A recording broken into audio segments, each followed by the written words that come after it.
calamity, the worst that could ever happen to a Filipino, ang pinakapait na mahitabo sa usa ka Pilipino nga tawgon nga squatter, tawgon nga squatter sa yuta nga iyang natawhan.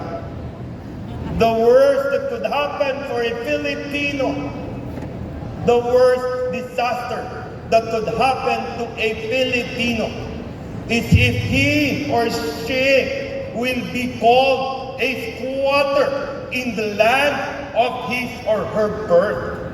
Munang pinakasakit.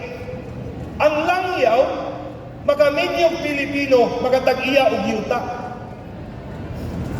Kita, diri na putol ang atong puso, tawgon ta og squatter sa nasod sa Pilipinas.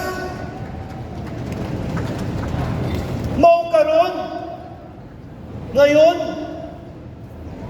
talagang si Presidente Bongbong Marcos, yung secretary natin, walang ibang ginawa kung hindi pabilisin ang pamimigay ng CLOA sa lahat ng Pilipino dito sa Pilipinas para wala na matawag na squatter dito sa atin.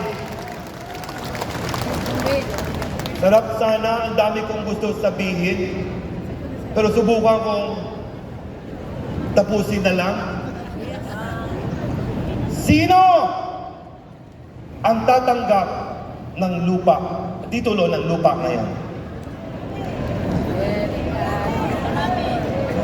Dami.